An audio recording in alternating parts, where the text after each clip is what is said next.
Rendez-vous matinal à la maison pour tous. Pour 25 Wapiciens âgés de 10 à 75 ans, joyeuse équipe. Engagés tous dans la vie locale. Au programme, voyage de 2 jours à Paris avec visite du Sénat et de l'Assemblée nationale. Première étape, le Palais du Luxembourg, siège du Sénat. Alors on dit que ces femmes, ce sont des civils, ou autrement dit des... Le sénateur, d'ailleurs comme le député, c'est un parlementaire. C'est-à-dire qu'il est élu par les citoyens pour le député, par les élus locaux pour le sénateur, et il est élu pour représenter le peuple, pour voter les lois au nom du peuple, pour voter aussi le budget de la nation au nom du peuple, et pour contrôler l'action du gouvernement. C'est très important d'être ou sénateur ou député, ce qu'on appelle la démocratie représentative. Parce qu'autrefois, il y a très longtemps, quand la démocratie est née en Grèce, en fait, c'est tous les citoyens qui se réunissaient pour prendre des décisions. Mais on ne peut pas faire ça avec 66 millions de Français. Donc ils élisent des parlementaires qui vont prendre des décisions au nom du peuple.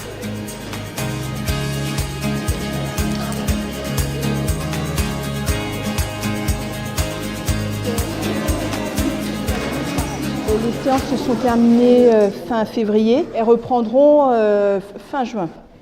Donc quand il n'y a pas séance, on peut sur un canal réservé au Sénat visualiser l'agenda des réunions et des séances à venir avec l'ordre du jour du Sénat. Et quand il y a séance, on peut suivre la séance en direct.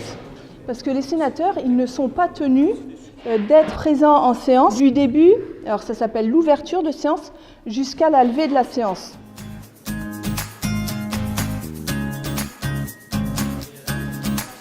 Sénateur ou maire, c'est effectivement un dilemme.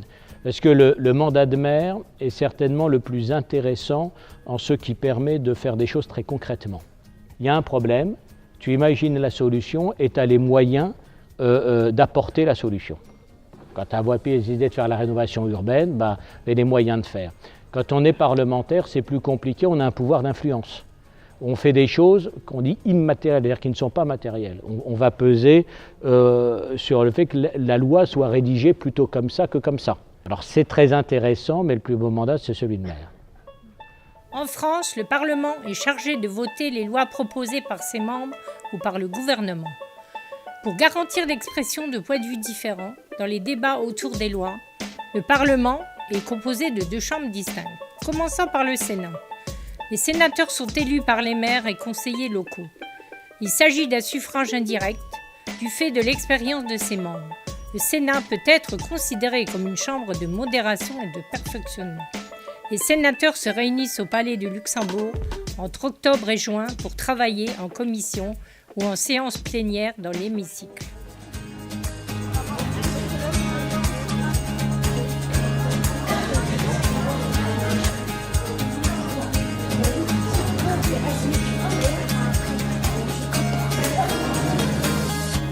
Deuxième étape, le Palais Bourbon, siège de l'Assemblée nationale.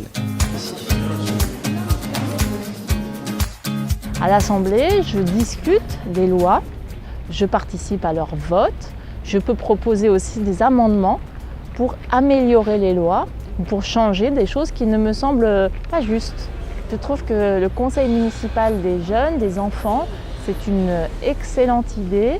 Les enfants qui y participent ont un grand sens des responsabilités. Ils ont de très bonnes idées pour améliorer la vie dans leur commune. Il y a souvent des idées auxquelles les adultes n'auraient pas pensé. C'est une manière pour les enfants de montrer aux adultes qu'ils savent discuter des questions politiques avec beaucoup de raison.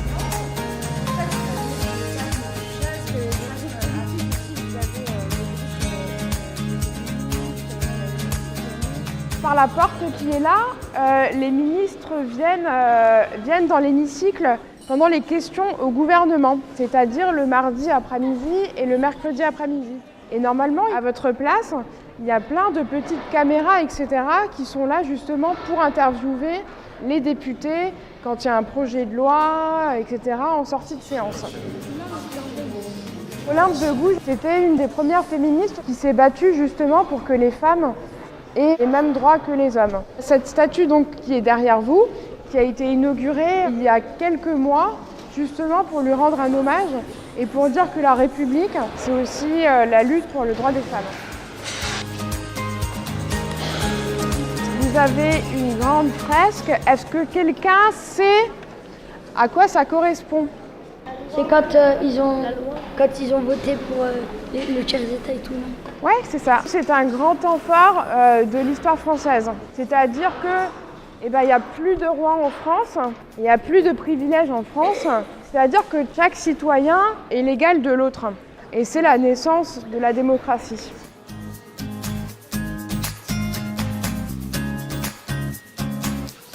Poursuivons la découverte du Parlement français avec sa seconde chambre, l'Assemblée nationale. Les députés sont élus par tous les citoyens. Il s'agit d'un suffrage direct. En ce sens, l'Assemblée nationale représente le peuple français. Les députés se réunissent au Palais Bourbon entre octobre et juin pour travailler en commission ou en séance plénière accessible aux visiteurs. Sénateurs et députés proposent des modifications aux lois qu'ils examinent, puis les valident ou pas. Pour qu'une loi soit votée, elle doit être ratifiée par les deux chambres, ce qui nécessite souvent plusieurs lectures dans l'une et l'autre. Quelques particularités de l'Assemblée nationale. En cas de désaccord avec le Sénat, elle peut avoir le dernier mot. Elle peut provoquer la démission du gouvernement en adoptant à la majorité une motion de censure contre son projet de loi. Elle peut être dissoute par le président de la République.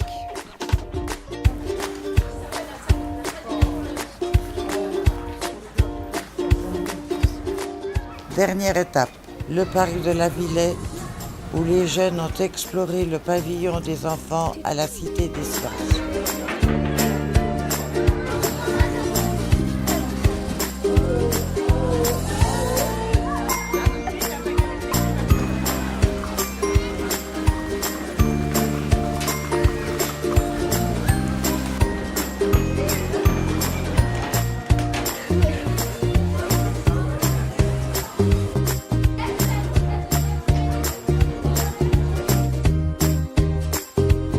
L'occasion pour les membres du Conseil citoyen et du Conseil municipal des enfants et des jeunes de découvrir les institutions nationales et de faire connaissance.